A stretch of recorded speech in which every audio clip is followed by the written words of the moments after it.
And they have failed. They have failed the U.S. consumer. They have failed the U.S. farmer. And now I've got a bill that could provide relief.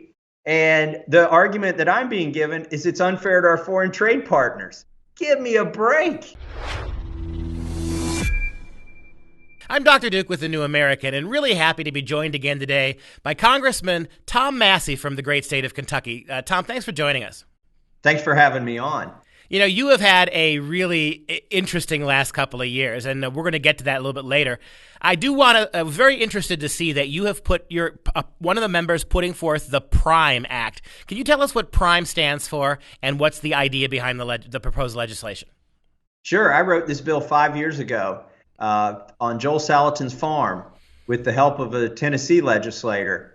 And because what we realized is that the meat supply was brittle in the United States, that 4 companies controlled all of the meat, or 80% of the meat processing in this country. Even though you have tens of thousands of livestock farmers, almost all of it goes through 4 companies. And if a farmer wants to sell directly to consumers, you have to jump through so many hoops. They make it so difficult, the regulations. So we introduced this bill 5 years ago called the PRIME Act. It stands for Processing Revival and Intrastate Meat Exemption.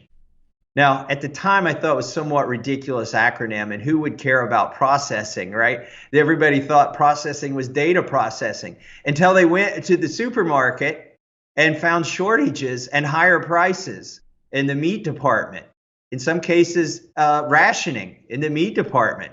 And then they turned on the TV and saw that hogs were being slaughtered not for the meat supply, but they were being put into wood chippers and liquefied and composted because the processing was failing in this country. The processors shut down. So we definitely need a processing revival.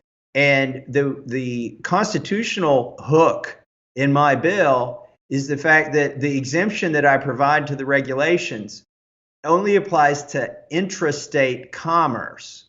In other words, if a farmer wants to sell a consumer a piece of meat from his farm, from one of his farm animals, and they use a processor and it's sold in a grocery store that are all in the same state. In other words, that animal hasn't engaged in any part of the interstate commerce.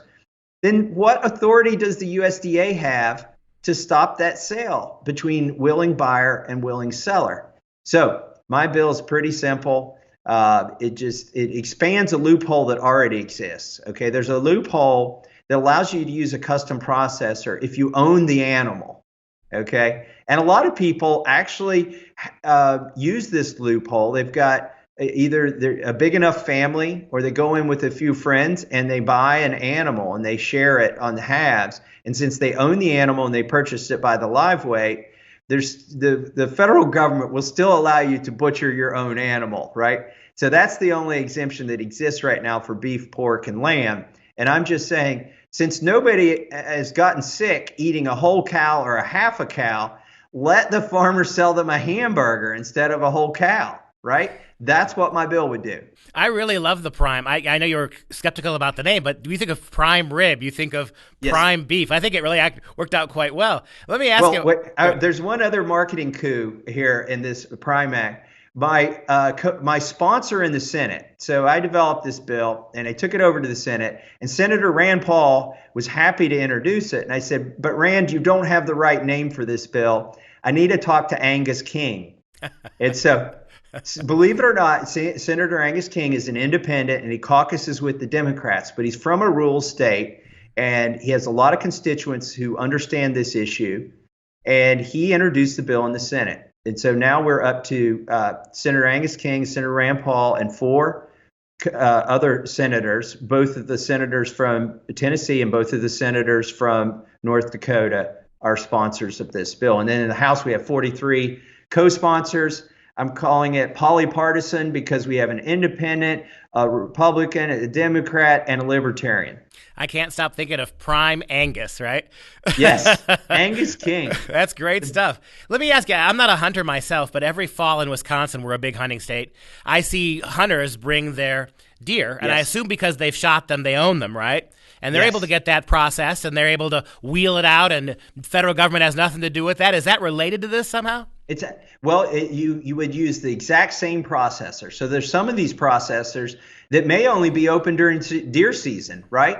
Because they can cater to deer hunters in rural areas. But those processors could be open right now, or they could expand their operations. The reality is that those custom slaughterhouses that do your deer and also do the cattle and pork if you own the animals yourself, they could expand. Right now, they are very busy. I use a custom processor. By the way, I should reveal this. I raise beef cattle, right? and somebody said, well, Congressman Massie, you're self-dealing. You've introduced this legislation to feather your own nest, right? And how much do you stand to benefit? Well, I own 50 cattle, and there are 50 million beef cattle in the United States. So I would get 1/1,000,000th of the benefit of this bill before you consider the fact I don't raise hogs and I don't raise lambs. So if it is self-dealing, it's the worst return on self-dealing that any congressman has ever engaged in. Well, you tell those city boys to stop mixing their metaphor. You're not feathering your nest. You're haying your barn, right? Let's get these city boys straight. I wanted to ask you with that. I mean, it would seem to me that there's an angle here you could play with some of the more liberal senators, liberal Congress people, by bringing back processing in the United States, by doing more of it here. Are you not creating jobs primarily where we see a lot of immigrants to this country taking over? I mean, those tend to be the industries you see a lot of immigrants. Is that a way you could sell this to perhaps some skeptical progressives? Well, I actually have some progressives on the bill already. Rashida Tlaib is a co-sponsor of this bill. And I think a lot of ethnic populations have a hard time getting the food they want with the industrial food supply system. By the way, you mentioned U.S. Jobs. One of the oppositions to the Prime Act comes from the World Trade Organization and the U.S. Trade Representative. Now, I haven't spoken to them directly. We don't have an open line of communication. But the USDA said that if we reduce regulations on our domestic farmers, that will be considered an unfair trade practice, and we'll get sued by the World Trade Organization, by one of our trading partners. And now here's to add ridiculousness to this. I told you there's four more processing companies. One of them's owned by the Chinese, and one of them's owned by Brazilians, and the other's a multinational. And they have failed. They have failed the U.S. consumer. They have failed the U.S. farmer. And now I've got a bill that could provide relief. And the argument that I'm being given is it's unfair to our foreign trade partners. Give me a break. What are some of the points of the bill that you think are really going to help American-grown farmers and their cattle, livestock? Well, one of the things I point out is it's green. I mean, maybe I can get some more folks on the left because it's green. Right now, if I want to process my animals at a USDA facility, I drive by the guy that's 3 miles from my house, and I drive 150 miles to the USDA facility because there's so few of them that will take a farmer's animal that doesn't already have a contract.